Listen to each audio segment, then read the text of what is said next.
ibi ndimo kuvuga mwese murabizi, abakoresha imbuga nkoranyambaga, namwe mukoresha amaradiyo, mwumva radiyo n'amateleviziyo, murabizi ko ndi umuntu warwanyijwe na sosiyete yo mu Rwanda, irandwanya, itangazamakuru rirandwanya, rivayo rivuga ibigwi, rivuga ko rindwanya, rirabyemeza ko rindwanya.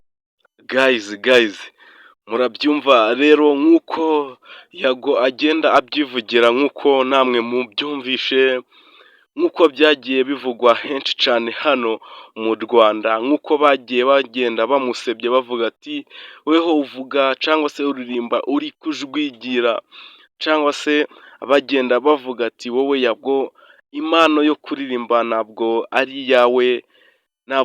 ari iyawe, rekeraho, rekera iyo ubirekere ababishoboye. Ariko Yago we yakomeje kuba yashiramo imbaraga, agenda avuga ati ko byagenda kose nzakomeza umuziki cyangwa se nyarwanda, nk'uko yagiye abyivugira avuga ati njyewe nzakomeza namamaze ikinyarwanda cyacu, kandi nzakomeza nyikoremo ubuhanzi bugiye butandukanye, nk'uko agenda abyivugira ati n'ubundi uwambaye ikirezi namenya ko cera. Ariko nk'uko mbibabwiye, ngendeye ku byo nagiye nkora cyangwa se abo nagiye nafasha, benshi bagiye batandukanye bagiye banshimira bavuga ati warakoze kudufasha, warakoze kudushingira fondasiyo. Ubu hari benshi nagiye mfasha ubusahizi, bakaba barabashije kuba bazamura urwego, ubu bakaba bageze ahantu hashimishije cyane. Nk'uko rero Yago yagiye abitangaza, yagiye anavuga ati njyewe uko banyanga kose, uko byagenda kose, nk'uko mwabibonye ku mbuga nkoranyambaga nyinshi zigiye zitandukanye, bagenda bamvugaho ibintu bibi bigiye bitandukanye, nk'uko byagenda nkabasha kuba narwara nkaremba, hafi no kuba nabura ubuzima.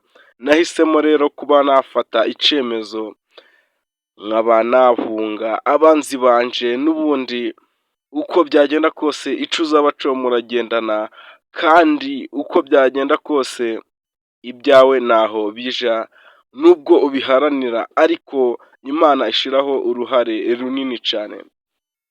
Nk'uko yagiye abivuga ati kuba nyiriho izi saha nuko hari ico Imana yagize ngo manze nakora kuri iyi si, manze nuzuza kugira ngo nzabashe kuba nagenda hari ibyo nabashije kuba nuzuza muri iyi si.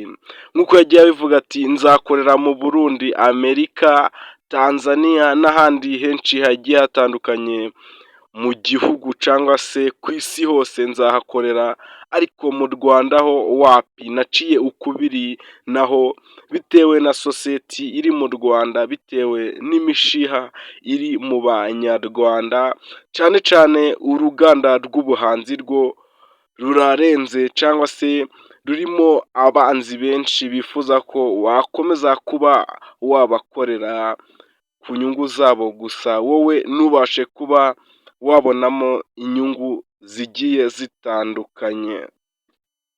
Nk'uko Yago yagenda abivuga ati njyewe nabashije kuba nafasha benshi, ibyo byamamare bigiye bitandukanye narabifashije, ariko nabonye ibyo bamembye, nabonye ibyo banyeretse.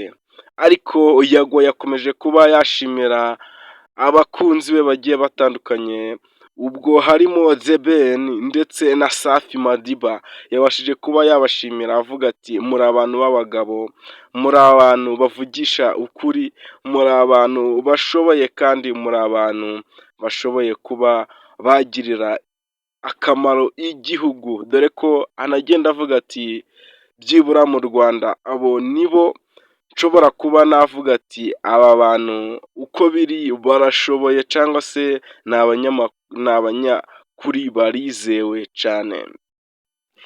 Ariko nk'uko Yago yagiye atangaza amakuru menshi agiye atandukanye, anagenda aririmba, agenda avuga ati mwese mugenda mwiyandikishwa, ati se ati ndi umufana wawe, ndagukunda cyane, ariko ugasanga nasohora alubumu ugasanga yicecekeye, ugasanga nta kintu avuga, ati ubwo se muba mushatse kunyereka iki? Ati narabamenye ngomba kubagendera kure ndabazi, ndi umwana se ku buryo namenya ico umuntu ashaka.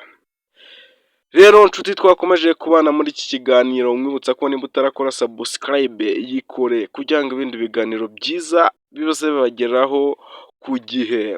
Mwari kumwe na Benjamin, ndabashimiye, Imana ibarinde, ciao ciao.